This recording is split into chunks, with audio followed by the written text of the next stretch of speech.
Hello guys, അപ്പോൾ ഇന്നത്തെ video നോക്കുകയാണെങ്കിൽ നമ്മുടെ സൂര്യയുടെ പുതിയ ചിത്രമായ റെട്രോ സിനിമ ഇന്ന് ഇറങ്ങിയിട്ടുണ്ട്. അപ്പോൾ ആ സിനിമ ഇപ്പം തന്നെ കണ്ട് വന്നിരിക്കുകയാണ്. അപ്പോൾ സിനിമയുടെ റിവ്യൂ ആണ് പറയാനുള്ളത്. ഫസ്റ്റ് ഞാൻ പറയാം, ഈ സിനിമ നിങ്ങൾക്ക് എന്തായാലും ടിക്കറ്റ് എടുത്ത് തിയേറ്ററിൽ കാണാനുള്ള ഒരു സിനിമയാണ്, അത് ഉറപ്പാണ്. ഞാൻ ഉറപ്പിച്ച് പറയാം, നിങ്ങൾക്ക് ഈ പടം ഇഷ്ടപ്പെടും. ഇപ്പോൾ ലാസ്റ്റ് ഇറങ്ങിയ കങ്കുവൊക്കെ വെച്ച് നോക്കി ഇപ്പം ഭയങ്കര കിടിലമാണ്.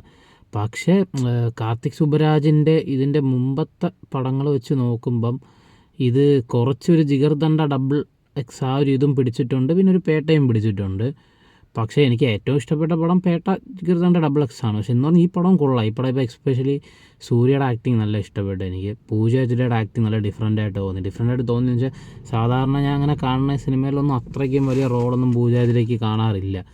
ഇതിൽ പക്ഷേ നോക്കുമ്പോൾ പൂജ ഹെഗ്ഡെയ്ക്ക് നല്ലൊരു റോളുണ്ടായിരുന്നു. അതുപോലെ എനിക്കിതിൽ പക്ഷേ ജയറാമിൻ്റെ ആക്ടിങ് വലുതായിട്ട് ഇഷ്ടപ്പെട്ടില്ല. നമുക്ക് ഫസ്റ്റ് ഹാഫ് വെച്ച് നോക്കാം. ഫസ്റ്റ് ഒരു സിനിമ തുടങ്ങി കുറച്ച് സിംഗിൾ ഷോട്ട് സീക്വൻസൊക്കെ ഉണ്ട്, അതൊക്കെ നല്ല രസമായിരുന്നു. ഫൈറ്റെല്ലാം ഒരു രക്ഷയില്ല. പക്ഷേ എനിക്ക് എവിടെ ഒരു ഗുമ്മ് കുറഞ്ഞു ഫസ്റ്റ് ഹാഫിൽ. പക്ഷേ അത് എന്താ സംഭവം, തിയേറ്ററിൽ നല്ല വർക്കായിരുന്നു, ഓഡിയൻസിന് വർക്കായി. പക്ഷേ എനിക്കെന്തോ ഫസ്റ്റ് ഹാഫിൽ ഒരു ചെറുതായിട്ടൊരു ഗുമ്മ് കുറഞ്ഞു. എങ്കിലും പടം ഒട്ടും ഫസ്റ്റ് ഹാഫ് ലാഗില്ലായിരുന്നു, ഇങ്ങനെ നമ്മളെ പിടിച്ചിരുത്തുമായിരുന്നു. പിന്നെ ഫസ്റ്റ് ഹാഫിൽ എനിക്ക് വീക്കായിട്ട് തോന്നിയ സ്റ്റോറി നമ്മൾ സ്ഥിരം കണ്ട് ശീലിച്ച ഒരു സ്റ്റോറി തന്നെയാണ്, വെറൈറ്റി ആയിട്ട് ഒന്നുമില്ല. പക്ഷേ പടം ഭയങ്കര മേക്കിങ്ങും ഇപ്പോൾ സൂര്യയുടെ ഓരോ ലുക്കായാലും സൂര്യയുടെ എൻട്രി ആയാലും എല്ലാ രസം. എന്നുവെച്ചാൽ പടം ആ ഒരു മറ്റേ ഫസ്റ്റുള്ള പൂജ ഹെഗ്ഡെയായിട്ടുള്ള സോങ് ആയാലും അതിനുശേഷമുള്ള ഫൈറ്റ് സീക്വൻസുകളായാലും ആ ഒരു വൺ ഷോട്ട് സീക്വൻസ് ആയാലും അങ്ങനെ നെഗറ്റീവ് പറയാനൊന്നുമില്ല. പക്ഷേ സ്റ്റോറിയാണ് വീക്ക്. പക്ഷേ അതും ഒരു നെഗറ്റീവ്, കാരണം സ്റ്റോറി വീക്കാണെങ്കിൽ പോലും നമ്മളെ മേക്കിംഗ് വെച്ച് പിടിച്ചിരുത്തുന്നുണ്ട്. ഇനി വില്ലന്മാരുടെ കേസാണെങ്കിൽ വില്ലന്മാരുടെ ആക്ടിങ് കൊള്ളാം. പിന്നെ എനിക്ക് ജയറാമിൻ്റെ കോമഡി സീക്വൻസുകളാണ് ഫസ്റ്റ് ഹാഫിൽ വലുതായിട്ട് ഇഷ്ടപ്പെടാത്തത്. അല്ലാതെ എനിക്ക് അങ്ങനെ നെഗറ്റീവ് പറയാൻ ഇല്ല. എനിക്ക് പിന്നെ ആ ഒരു സ്റ്റോറി ഒരു പ്രെഡിക്റ്റബിലിറ്റി ഉണ്ടെന്നുള്ളതേ ഉള്ളൂ, അല്ലാതെ അങ്ങനെ പിടിച്ചിരുത്തി. പക്ഷേ എനിക്കെന്തോ ഫസ്റ്റ് ഹാഫിനെക്കാളും സെക്കൻഡ് ഹാഫാണ് കുറച്ചും കൂടെ ഭയങ്കര ഇഷ്ടപ്പെട്ട. മൊത്തത്തിൽ ക്ലൈമാക്സ് ഫൈറ്റ് ആയാലും ഇടയ്ക്കിടയ്ക്ക് പറഞ്ഞ ഫൈറ്റുകളായാലും എല്ലാം കൊള്ളാം.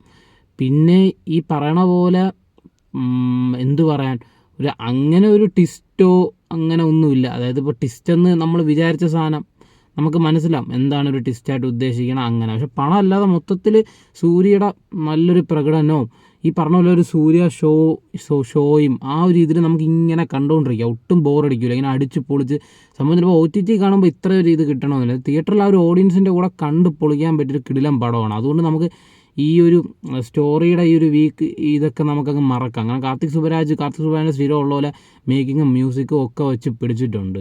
പിന്നെ പൂജ ഹെഗ്ഡെയുടെ ആ ഒരു ഡിഫറൻറ്റ് ആക്ടിങ്ങും പിന്നെ ക്ലൈമാക്സൊക്കെ എനിക്ക് നല്ല ഇഷ്ടപ്പെട്ടു. ക്ലൈമാക്സൊക്കെ നന്നായിട്ടാണ് തീർത്തിട്ടുള്ളത്. അതും പിന്നെ ഫൈറ്റ് സീക്വൻസുകളും ജോജു എല്ലാവരും കൊള്ളാം. പിന്നെ അതുപോലെ നോക്കുകയാണെങ്കിൽ നാസർ കൊള്ളാം. ആർട്ടിസ്റ്റുകളെല്ലാം കൊള്ളാം. അതിലെനിക്ക് ജയറാമിന് എനിക്ക് ആകെ ഒരു ലാസ്റ്റുള്ള ഒരു സീക്വൻസ് മാത്രമാണ് കോമഡി ആയിട്ട് വർക്കായത്. അല്ലാതെ എനിക്ക് എന്തോ വർക്കായിട്ട് ചിലപ്പോൾ നിങ്ങൾക്ക് എൻ്റെ ഒപ്പീനിയൻ ആയിരിക്കില്ല. അപ്പോൾ എനിക്ക് മൊത്തത്തിൽ ഒരു എബോ ആവറേജ് പടമായിട്ടാണ് തോന്നിയിട്ടുള്ളത്. അതായത് എബോ ആവറേജ് എന്ന് പറയാൻ കാരണം ആ സ്റ്റോറിയുടെ ഒരു ഇത് കാരണം ഒരു വെറൈറ്റി ഫീൽ കിട്ടിയില്ല. പക്ഷെ പടം നല്ല അടിച്ച് പൊളിച്ചാണ് ഞാൻ കണ്ടത്, നല്ല എൻഗേജിങ് ആയിരുന്നു, എല്ലാം ആയിരുന്നു. പക്ഷേ ആ ഒരു സ്റ്റോറി നമുക്ക് അങ്ങനെയല്ല, ആ ഒരു ഇതുള്ളതുകൊണ്ട് ഭയങ്കര ആ ഒരു ഇത് കിട്ടിയില്ല. ആ ഒരു ഇങ്ങനെ നമ്മൾ ഓരോ സീൻ കാണുമ്പോൾ നമുക്ക് അറിയാം. പക്ഷേ എങ്കിലും ആ ഒരു ഇത് ഇപ്പം അതൊരു പ്രശ്നമായിട്ട് കാണേണ്ട കാര്യമില്ല. അപ്പോൾ ഫ്രണ്ട്സ്, ബൈ. അപ്പോൾ ഇതാണ് എൻ്റെ റിവ്യൂ. എല്ലാവരും ഈ സിനിമ എന്തായാലും തിയേറ്ററിൽ തന്നെ പോയി കാണണം. കാരണം ചിലപ്പോൾ OTT കാണുമ്പം എനിക്ക് ഇഷ്ടപ്പെട്ട ആ ഒരു ലെവൽ നിങ്ങൾക്ക് ഇഷ്ടപ്പെടണമെന്നില്ല. കാരണം ഇത് മ്യൂസിക്കുകളായാലും എല്ലാം ഈ പഴയ സോങ്സൊക്കെ വെച്ചിട്ടുള്ള പ്ലേസ്മെൻറ്റ്സൊക്കെ കൊള്ളാം. അപ്പോൾ ഫ്രണ്ട്സ്, ബൈ. ഇതാണ് ഇന്നത്തെ റിവ്യൂ.